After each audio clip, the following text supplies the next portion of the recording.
Et salut à toi, c'est Guillaume de la Chain. Bienvenue dans ce 18e épisode de la série Bitcoin Yearly Cycle Low, décembre 2026. Et aujourd'hui, j'aimerais te proposer quelque chose d'un peu particulier. Il se trouve qu'aujourd'hui, mes niveaux de cortisol sont très bas. J'ai passé quelques heures au soleil. Tout va bien. Ce que je t'invite à faire, donc, c'est au cours de cette vidéo, notamment au début, mais bon, on peut dire pendant la vidéo dans sa globalité, visualise et imagine ce que pourrait donner donc un scénario validé, donc le scénario que je présente chaque semaine. Imagine, tu te positionnes effectivement en fonction donc de ce scénario. Évidemment, je ne force personne à faire comme je fais, mais supposons que tu décides de faire la même chose. Eh bien, imagine donc dans les 12, 24, 36 mois à venir ce que ça va donner. Ou même, disons même 2-3 ans. Mais voilà, c'est important aussi, parce que même s'il y a des nouvelles qui sont pas joyeuses, qui sont assez sombres, je pense que c'est important aussi d'imaginer le meilleur. En tout cas, un scénario favorable et une validation du base case, du scénario envisagé. Donc voilà, j'espère que tu essaieras en tout cas. Alors, chaque semaine, ce qu'on fait, c'est qu'on revoit donc les fondamentaux avec l'aspect cyclique. Alors, donc le premier yearly cycle low en 2011, second, troisième, quatrième, et ce cinquième yearly cycle low qu'on attend en fin d'année. J'ai mis décembre parce que je compte au final faire la série jusqu'à décembre avant de passer en 27, et j'en entamerai peut-être une autre. Je dirais même sûrement une autre que j'ai déjà en tête. Mais en attendant, l'idée c'est de valider ce yearly cycle low et de continuer vers un nouveau bull run potentiellement. Alors pour rappel, un yearly cycle c'est 8 weekly cycles et un weekly cycle c'est environ 230 jours. On a une fenêtre de 24 à 42 semaines, mais les précédents weekly cycles ont duré 32-33 semaines. Voilà, on reste quand même sur une moyenne stable. Un weekly cycle c'est 3 daily cycles et un daily cycle c'est environ 60 jours. Mais on a une fenêtre de 54 à 66 jours pour trouver à chaque fois le plus bas. Daily cycle low. Donc le cadre. Je spécule que ce sera le dernier yearly cycle low en dessous de 100 000 $. Donc dernière fois qu'on verra un BTC en dessous de 6 chiffres. Il se peut, c'est pas impossible, hein, mais il se peut qu'on revoie lors du prochain yearly cycle low un BTC juste en dessous de 100K, mais ce sera pas significatif à mon avis. Par exemple, si on bottom à 30 000 cette année, ou 40 000 ou 50 000, voilà, je sais pas encore combien, mais voilà, eh bien, je pense que prochain yearly cycle low, on sera significativement au-dessus, quoi. On va pas aller refrôler. Voilà. Un gros quantitative easing, assouplissement quantitatif, autour justement du yearly cycle low, qui serait un peu le narratif, enfin il n'y aurait peut-être pas que ce narratif là, mais qui expliquerait pourquoi on aurait un gros rebond. Et je cite Laurence Lepard de son livre, un passage de son livre The Big Print. Donc il met en avant le fait que la Fed augmenterait son bilan significativement, là aussi. On passerait de 6-7 trillions à 20 trillions et plus. Donc ça expliquerait pourquoi on aurait potentiellement un gros quantitative easing, effectivement. Et ce serait dévastateur parce que ça causerait encore plus d'inflation. Un DXY à 110, voire plus, lors du deuxième ou troisième trimestre de cette année. Une récession, avec une courte période déflationniste, surtout ressentie au niveau des actifs financiers, et une purge absolue des cryptos, comparable à la dot-com bubble. On verrait uniquement les meilleurs survivre. Le S&P 500, avec une décennie perdue, Lost Decade, une dominance des commodités, avec notamment l'or et BTC. Et comme à chaque fois, je rappelle que c'est un jeu, mais un jeu très sérieux, car les conséquences sont bien réelles, les implications sont réelles. Alors aujourd'hui, je vais dans un premier temps parler de ces 4 points. Et c'est ce qu'on va voir. C'est parti. Non, ça c'est ma photo de profil. Mais avant tout, j'ai bien aimé ce tweet de Bitcoin for Freedom. Il a demandé à Grok le QI pour comprendre BTC, fully understand Bitcoin, donc vraiment comprendre de manière globale et claire, quoi. Et Grok a dit en gros 2 à 5% de la population était capable parce que il faudrait au moins 125 de QI, quoi.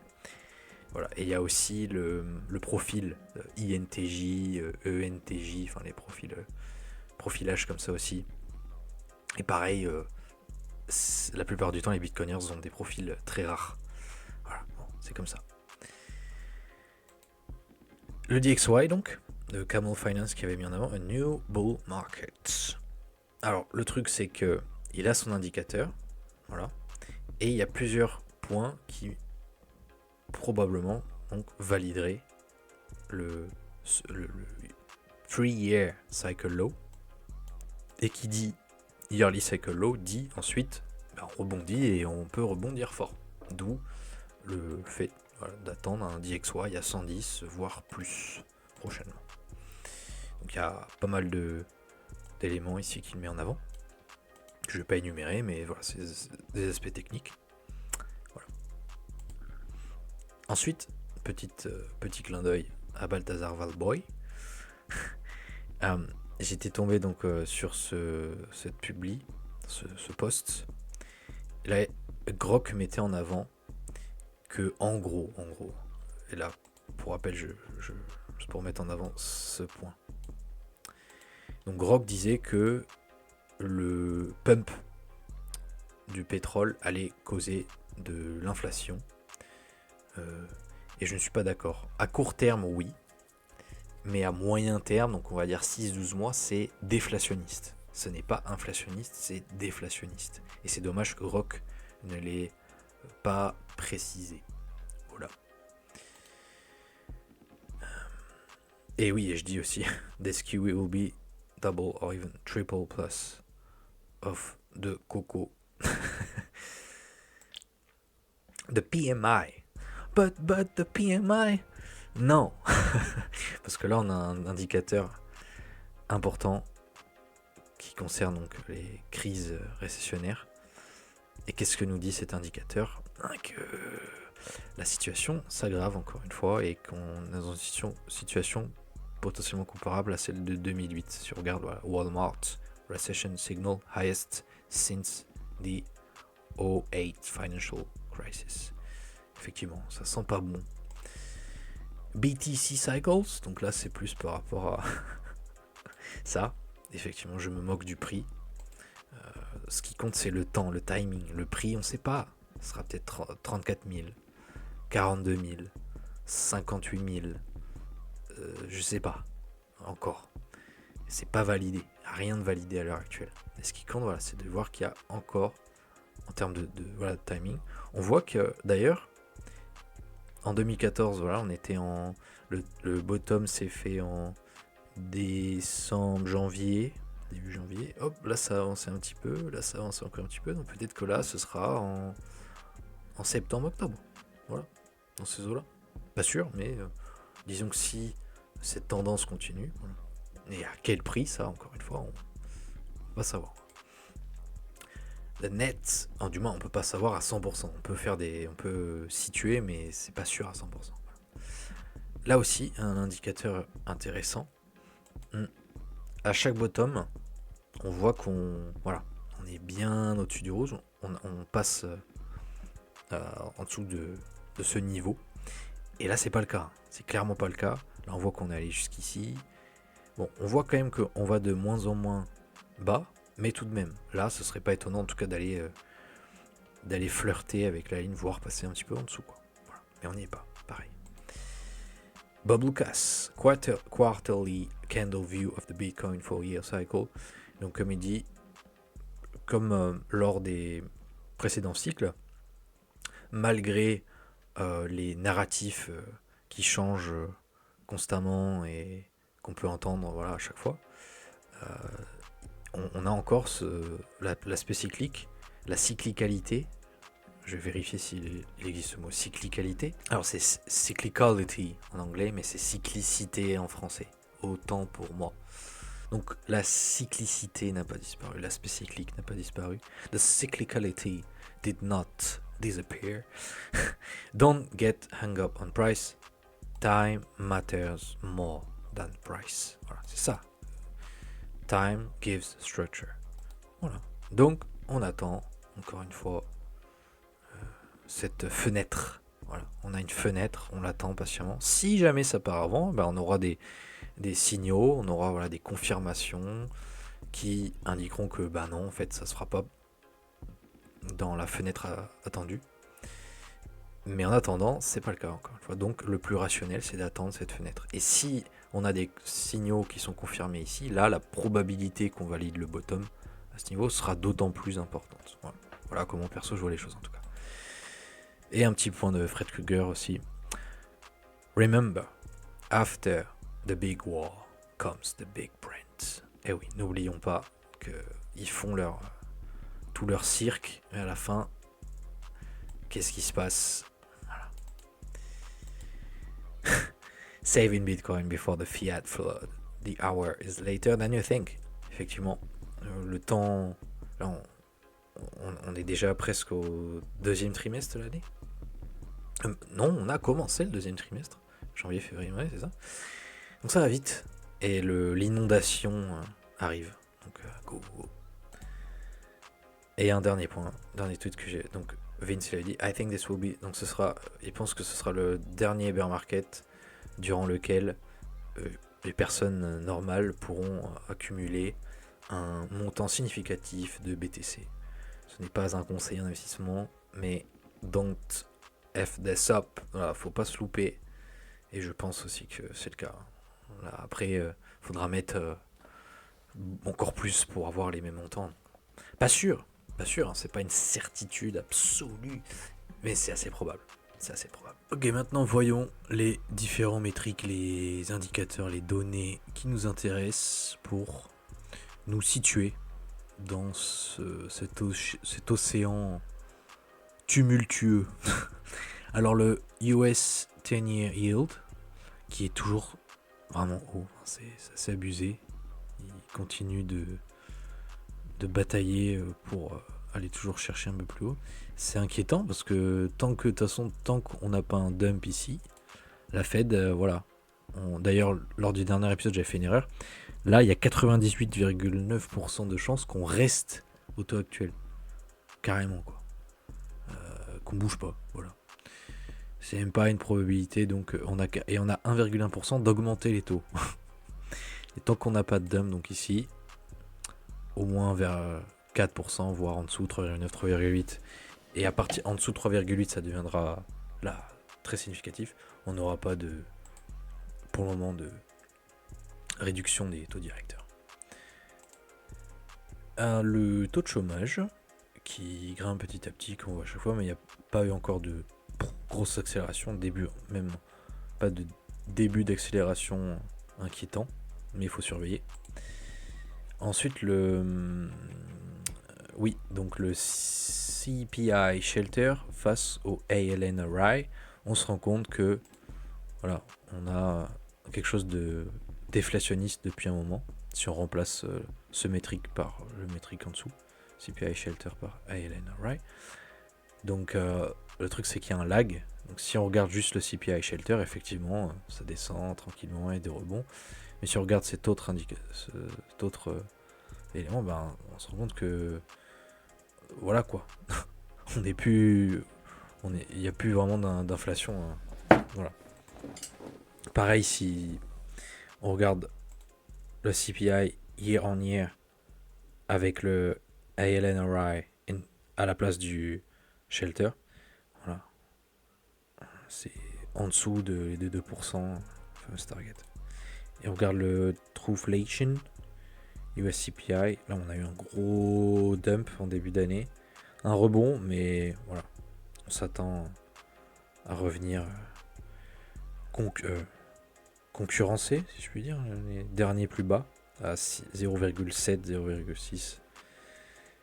Et potentiellement, donc, aller toucher les 0%, voire passer en déflation. Donc, moins quelque chose.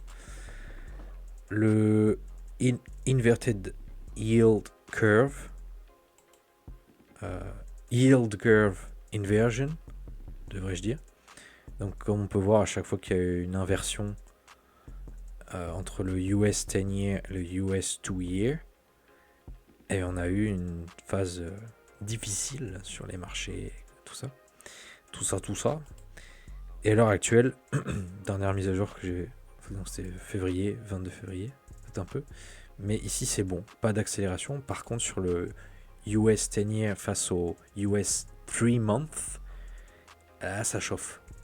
Et disons que c'est sur une période de temps plus courte, donc c'est plus sensible, et ça annonce la couleur pour voilà, le US 10 year face au 2 year. Donc on va voir ce que ça donne, mais ça sent pas très bon encore une fois. C'est d'autres indicateurs intéressants pour voir donc, quand ça chauffe. On voit qu'à chaque fois qu'on a eu des périodes très difficiles, voilà, Dotcom Bubble, GFC, 2020 avec la pandémie, et maintenant, si on regarde un peu plus près, One Year, voilà, on voit que depuis janvier, ça grimpe, et le jour où on a une grosse accélération, c'est pas bon.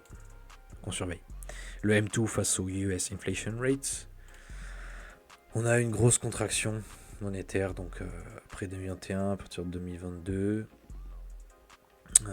Et ce que ça donne dans ces cas-là, c'est un US Inflation Rate qui chute aussi beaucoup. Donc on a eu la première phase ici. Et on s'attend à la seconde phase. Donc comme les précédentes fois, hein, quand on a une grosse contraction comme là, voilà, on est allé frôler les zéros, voire on est passé en dessous.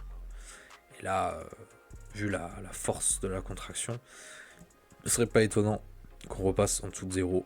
Et donc là, on aurait encore une fois un indicateur de déflation. Voilà.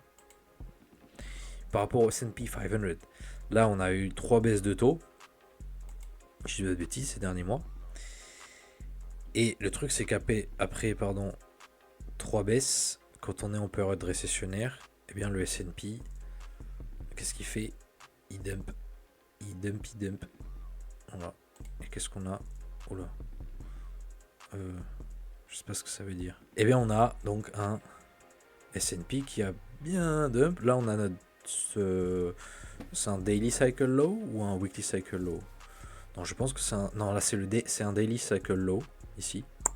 On a eu un beau rebond, mais bon, il y a une petite probabilité qu'on aille en fait faire des plus hauts encore, mais là, alors le dump derrière, ce serait encore plus violent.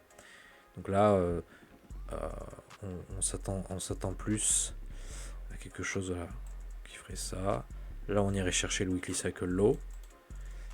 Et voilà. Et après, fin d'année, notre 4-year cycle low, comme avec BTC, l'or, etc.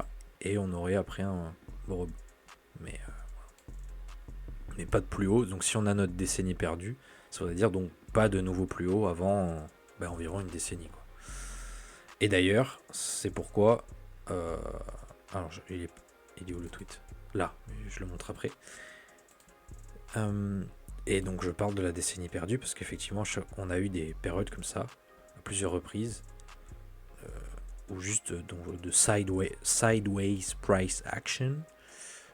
Et là on a eu un beau rallye et là on rentre potentiellement donc dans cette phase de range.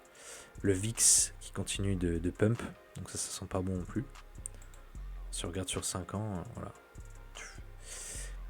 Et plus si le VIX fait un gros pic, ça sera synonyme donc de crash plus significatif donc de S&P. Et oui, c'est ce tweet. If you are in your 20s or 30s, what's happening to the stock market right now is a blessing, not a curse. Non, en fait. Non. Le mec, il désigne ça comme une bénédiction. Et il semble catégorique. Or, il y a une probabilité non négligeable, loin de là, qu'on ait une décennie perdue. Donc ça voudrait dire s'attendre à gagner en pouvoir d'achat, à voir son portefeuille exploser, alors que non, en fait, ça ne sera pas le cas. Donc c'est con, quoi. Il y a quand même eu 3400 gemmes. C'est dingue. C'est dingue. Et le DXY, donc voilà, on a j'ai tracé la trend line. Elle est bien respectée. Donc il n'y a pas de cassure significative, on rebondit là-dessus. Et donc là, voilà, on pourrait donc avoir ce bull market du DXY dans les prochains mois. Aller chercher je sais pas combien. peut-être un peu plus haut, un peu plus bas, mais pour ensuite dump. On aurait un violent bear market après, donc du DXY évidemment. Et le Bitcoin, non, faut que je le prononce encore, faut que je le prononce super mal. Le Bitcoin, voilà, c'est bon, je l'ai. J'ai le Bitcoin. Donc, donc le Bitcoin, on s'attend donc à faire un nouveau plus bas prochainement, en tout cas en dessous du précédent le dernier weekly cycle low s'est fait à 80 000.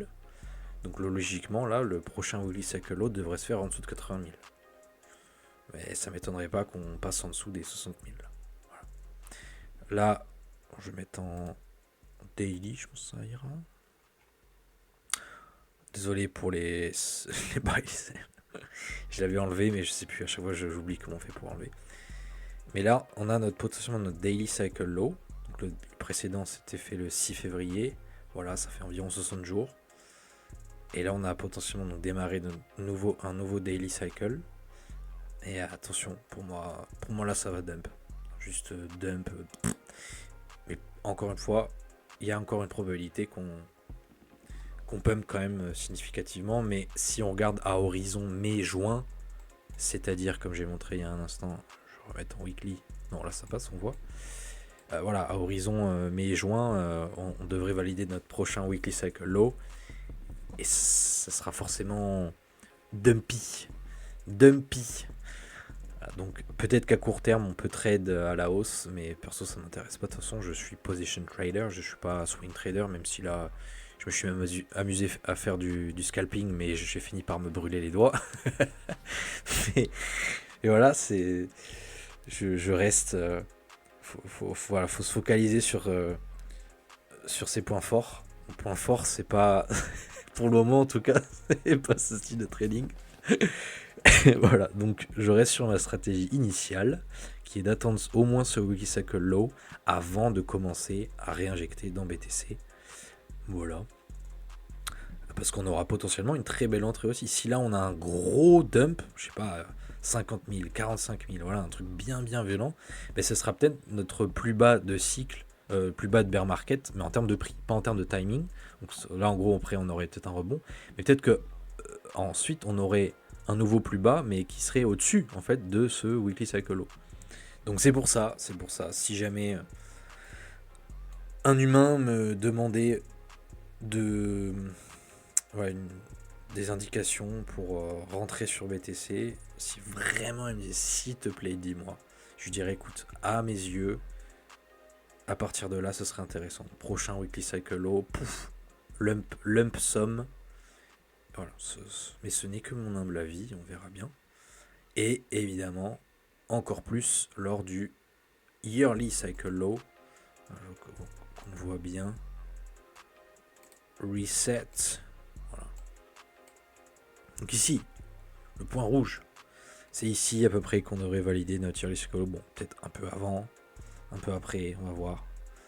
C'est une fenêtre, hein, ça reste une fenêtre de tir. Mais il va falloir tirer ici, à mon avis, parce qu'après, comme mon gribouillis l'indique, à mon avis, bon, ce sera pas évidemment en ligne droite. Il va y avoir des dumps, je pense. Ou alors c'est qu'il y a un gros problème. Mais voilà. Ceci dit, je le rappelle et je le rappellerai, c'est pas sûr à 100%. Des personnes rappellent parfois que faire all-in dans BTC, c'est limite irresponsable. Et dans un sens, j'entends. C'est vrai que ça reste risqué parce que ça signifie que si il se passe pas ce qu'on attend, si ça ne se déroule pas comme prévu, bah ouais, là c'est chaud parce que t'es all-in. Perso, je m'en tape parce que je suis pas un bon père de famille, mais faut le savoir. Voilà, faut le savoir, faut le prendre en compte.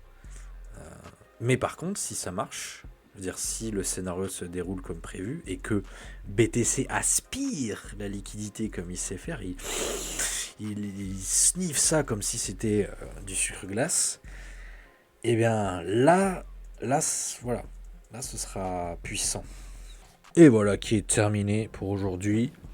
N'hésite pas à commenter, poser des questions, quoi que ce soit. Peut-être que j'ai fait une erreur sur mon compte, j'ai dit une connerie, je pense pas. Là, Non, je pense pas. J'ai corrigé les dernières erreurs que j'avais fait. Mais là, non, c'est bon. Il est bon. Et n'hésite pas à partager à une personne qui pourrait être intéressée. C'est un point de vue. Ce sont des points de vue. Toujours intéressant donc de comparer avec ses propres points de vue. Ou le point de vue d'autres personnes. Voilà. À mes yeux, en tout cas. Sur ce, je te dis à la prochaine. Prends soin de toi. Et surtout, à ta liberté. It was hard to know who was more crazy. Me or everyone else.